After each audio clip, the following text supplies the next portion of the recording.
愛も夢も君とならばマジカルに変わる最後の魔法をかけよ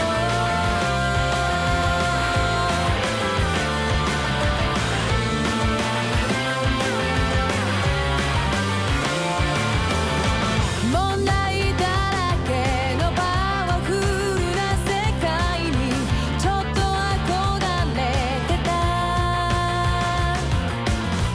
止まった時間動き始めたんだ君に出会ってからどうして生まれて生きてるのか難しい答えはいらないよ笑おうなど素直でいいシンプルな気持ち一番大事悲しい夜に流す涙強さに変える最後の魔法をかけるよ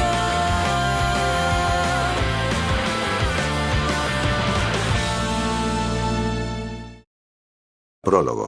Legoshi había estado bastante feliz con su estilo de vida últimamente. Había hecho buenos amigos, había descubierto más sobre los herbívoros que tanto amaba, estaba ayudando a crear una sociedad donde los débiles podían vivir sin preocupaciones, y al fin estaba empezando a disfrutar de la vida tras cumplir 18 años, o al menos así lo veía. Luego, recibió un disparo en la oreja y todo se fue cuesta abajo. Ahora mismo se hallaba en el borde de un acantilado que daba al agresivo mar. Estaba atado en una silla, con sus pies envueltos en duro cemento. Había sido engañado. Melón fingió sentirse solo, incomprendido, adolorido, y todo para llevarlo a la playa, dispararle a traición y burlarse de él en su cara. Melón no se sentía solo, no se sentía incomprendido, no se sentía discriminado. Simplemente disfrutaba haciendo sufrir a los demás, era un sádico, un loco. No, era simplemente malvado, y Legoshi, el idiota superoptimista bondadoso, había querido comprenderlo y ayudarlo. El mal existía de verdad, y Melón era un claro ejemplo. Vamos a hacer que experimentes la muerte que todos los felinos temen, dijo uno de los leones del Shishigumi. ¿Cómo se llamaba? ¿Frío o algo así? Todavía estaba atónito, y el constante pitido en su oreja por el disparo no le ayudaba a concentrarse. Simplemente te dejaremos caer al mar, continuó Free, con una sonrisa salvaje en su rostro. Eso es lo que hemos decidido. Preferiríamos no haber nacido antes que morir en el agua, y estamos acostumbrados a sufrir bajo la lluvia. Free se apartó, y otro león con una cicatriz en forma de cruz en su cara se acercó a él. Su nombre era Dolpo o algo así. Los felinos y los caninos, comenzó, pero se detuvo. Nuestro vínculo ha tenido una larga historia. Y finalmente podremos romperlo. Huelga decir que a Legoshi no le podía importar menos ese vínculo. No le importaba la rivalidad entre felinos y caninos, nunca lo tomó como algo serio y jamás le prestó mucha atención. De hecho, desde hace poco nada le importaba lo suficiente como para prestarle atención. Sin embargo, no pudo expresar sus pensamientos debido a la mordaza que tenía en la boca. No sé por qué estabas persiguiendo a Melón, continuó el felino mayor, pero ya no tienes que preocuparte por él. Descubrimos la debilidad del sinvergüenza recientemente. Al escuchar esas palabras, al fin Legoshi pudo concentrarse y abrió mucho los ojos. Ni siquiera el pitido constante en su oreja lo pudo distraer esta vez. Melón tenía una debilidad. Necesitaba saberlo. Ya había visto sus verdaderos colores, ahora necesitaba detenerlo a toda costa. El híbrido entre guepardo y gacela era capaz de destruir la sociedad entera por mera diversión. Realmente lo venceremos, siguió el león. Sin embargo, nos llevará tiempo, ya que no es un objetivo fácil. Otro león con rastros se acercó a Legoshi y empezó a desatarle la mordaza. Miegel se llamaba, si no recordaba mal. Te daré la oportunidad de dejar un último testamento, murmuró mientras le quitaba la mordaza, antes de alzar la voz. Bueno, no es que tengas algo en particular que decir antes de que te dejemos en el océano, además de rogar por tu vida. Legoshi cerró los ojos, reflexionando sobre lo que iba a decir a continuación. Cuando se decidió, los miró a todos con nerviosismo.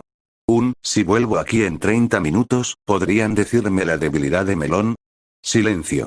Luego, un coro de sonidos confusos salió de las fauces de los leones. Free se acercó a él, gesticulando con la mano repetidamente mientras lo miraba con una expresión incrédula en sus rasgos. No, ¿entiendes la situación en la que estás? Preguntó, completamente aturullado. Legoshi comprendía completamente a lo que se refería. Sí, bueno, estoy perdido. Melón es demasiado duro.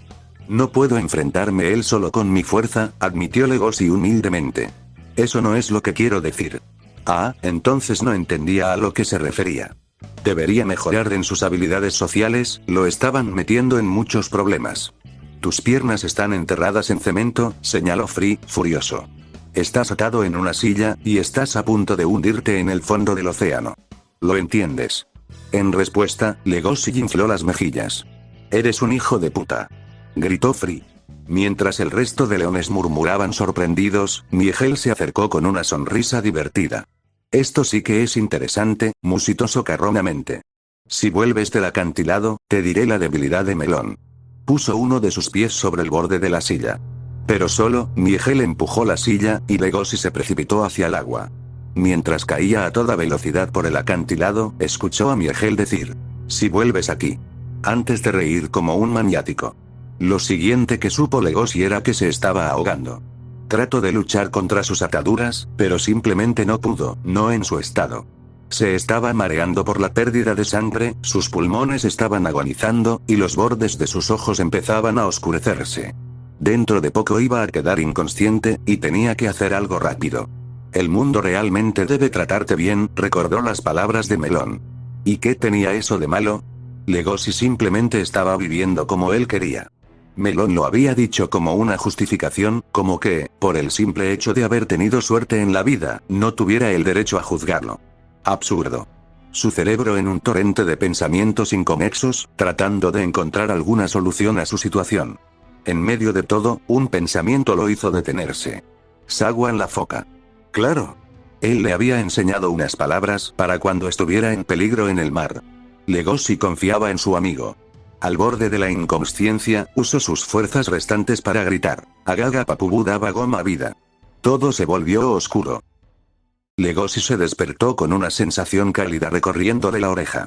Aún estaba entumecido y no escuchaba muy bien, pero podía oír a dos personas murmurar. Parecían estar discutiendo sobre algo. Había salido del agua y los del Shishigumi estaban discutiendo qué hacer con él. Sea como sea, ellos no eran de los que rompían sus promesas, así que debería estar bien. Tomó un gran respiro, sintiendo como la fragancia de la vida silvestre del bosque invadía sus fosas nasales. Espera, bosque. El acantilado estaba cerca de la playa, debería oler el mar salado, no al bosque. Se concentró un poco más, y sintió el aroma característico de un gato, posiblemente una hembra, y otro olor de una especie que no reconoció, pero lo que le preocupó es que no podía ni adivinar a la familia a la que pertenecía la especie, aunque tal vez fuera por el fuerte perfume que se había puesto. Soltó un gruñido confundido, lo que provocó que las voces se cortaran de repente y alguien soltara un eep. Bastante agudo y femenino como para pertenecer a alguien del Shishigumi. Se sentó, todavía adolorido por la caída, y abrió los ojos. Lo que encontró no fue la orilla de una playa con el sol cayendo en el horizonte, sino un claro en un bosque de árboles enormes, tan o más grandes que los apartamentos bestia, cubiertos de lianas y musgo, con luciérnagas revoloteando por todos lados. No recordaba haber visto un sitio así en Cherrytown, ni siquiera en los parques naturales. ¿Dónde diablos estaba? Disculpe, señor Lobo, dijo una voz. Sonaba aguda, nerviosa, infantil y dócil. Era la voz de alguien que no podría hacer daño ni a una mosca. Giró lentamente su cabeza, y no pudo evitar parpadear ante lo que vio. La especie que estaba frente a él era única. Parecía una niña, a juzgar por su ropa, de aspecto dulce y tímida. Su pelo era largo y de color azul marino, con dos mechones a la altura de los hombros que enmarcaban su rostro y un flequillo recortado en puntas desiguales. También tenía unos grandes ojos marrones que brillaban con inocencia. Usaba vestido amarillo, azul y blanco en forma de zigzag adornado con un lazo en su pecho y con adornos de alas en las mangas, además unos zapatos de color azul con la misma decoración de alas en los tobillos. Pero no era como el resto de especies que había visto. Sus rasgos se parecían a los de un mono, pero también eran muy distintos. Tenía piel descubierta, sin pelaje, pero no era gruesa como la de los elefantes o arrugada como la de los gatos esfinge. Su piel era pálida y parecía frágil, como si una simple rozadura de sus zarpas pudiera desgarrarla como mantequilla. La niña parecía nerviosa y algo asustada, mirándolo fijamente. No, ella estaba mirando otra cosa. Legoshi se dio cuenta de que estaba mostrando sus afilados colmillos y los ocultó en un instante. «Te dije que no era una buena idea, Wendy», murmuró una voz. Legoshi bajó la vista hacia los pies de la niña y vio algo. Parecía una gata, solo que era estúpidamente enana. No quería sonar ofensivo, pero superaba por poco el tamaño de ardilla del club de teatro de Puro Milagro. Tenía el pelaje blanco, ojos castaños, y vestía una blusa amarilla con rayas negras y con grandes mangas con encajes rosas, junto a una falda rosa y un lazo del mismo color casi al final de su cola. Estaba frente a la chica de pelo azul de manera protectora, mirándolo con recelo. Para él era normal que la gente se sintiera amenazada por su aspecto. Las múltiples cicatrices que se había hecho estos últimos años tampoco ayudaban mucho a su imagen. Por eso siempre trataba de ocultar sus colmillos y garras a los herbívoros. No quería asustarlos. Tampoco quería asustar a esta niña y a la gata. «Carla», dijo la niña, frunciéndole el ceño a la gata. «No podíamos dejarlo herido en mitad del bosque». La felina blanca se cruzó de brazos y miró hacia otro lado. Claro que podríamos, ¿y si es peligroso?» Legoshi se palpó la oreja, notando que ya no sangraba. De hecho, podía notar la piel áspera de la cicatrización. «¿Tú me has curado?» Ambas lo miraron, y la chica asintió dócilmente. Legoshi se movió de su posición sentada, gimiendo de dolor, y se puso en ceiza e inclinó la cabeza respetuosamente. «Muchas gracias». Legoshi se levantó y sintió un dolor punzante en sus costillas. Gruñó de dolor, sujetándose las costillas. La niña, Wendy, soltó un grito de preocupación mientras se ponía frente a él. La gata le advirtió que no se acercara mucho, pero no le hizo caso. No deberías moverte aún», dijo, al borde de un ataque de ansiedad. «Tus costillas siguen magulladas. Vaya, ¿quién diría que una caída al agua podía provocar tantos daños?» Legoshi estaba sufriendo por dentro, pero tenía cosas más importantes que atender que sus costillas. Necesitaba saber la debilidad de Melón lo antes posible. Iba a detenerlo como sea. «No te preocupes, niña», Legoshi dijo con el tono más suave que pudo, dándole palmaditas en la cabeza a la chica, tal y como le dijo su abuelo que actuara con los niños asustados. «Soy un lobo fuerte. Estaré bien». Miró a sus alrededores, ignorando las objeciones de la chica. No sabía muy bien cómo, pero las palabras que le había enseñado Sawan sí que le ayudaron a salir del agua. Ni siquiera estaba en la playa. ¿Qué significaban esas palabras? ¿No habréis visto por casualidad un grupo de leones trajeados por aquí? ¿Leones? La gata enana lo miró como si estuviera loco, y no la culpaba. «Te encontramos tirado en el suelo sangrando. No vimos leones aquí». «¿Qué te pasó?» «Genial, pues estaba bastante lejos». «Nada importante». Legoshi rió nerviosamente, rascándose la mejilla. «¿En qué lugar de Cherry Town estamos?» «Necesito llegar a la playa lo antes posible». Realmente tenía curiosidad por el extraño dúo de especies, sobre todo la niña de pelo azul llamaba su curiosidad, pero tenía cosas más importantes que hacer ahora. «¿Cherry Town?», preguntó Wendy, inclinando la cabeza. «No conozco un lugar con ese nombre». Miró a la gata, Carla, en busca de confirmaciones, pero ella también negó con la cabeza. A Legoshi se le hizo un nudo en la garganta. Miró a sus alrededores, notando que tan diferente era el ecosistema comparado con su ciudad. Tragándose el nudo en su garganta, se obligó a preguntar: «¿Dónde estoy?» «En Worldwood, sea, al norte de Fiore», dijo Carla. Frunció el ceño con preocupación, aunque no quisiera mostrarlo, o al menos no hacerlo tan obvio como Wendy. Hubo un largo rato de silencio. «¿Qué es Fiore?» Fin del capítulo. La verdad, no sé qué me fume para hacer esta historia. Hace poco me volví a leer un viejo fanfic que dejé inacabado en la cuenta que perdí. Un ninja no combina con la magia. Me pegó la nostalgia y me empecé Fairy Tail de nuevo, y hace poco acabé el manga de Beastars y dije, ¿por qué no? Esta historia será corta, al menos que tenga un buen recibimiento. Solo es una práctica para volver a cogerle el tranquillo a escribir, porque llevo mucho rato sin hacerlo. Sin nada más que decir, espero que os haya gustado la historia. Un saludo, queridos lectores.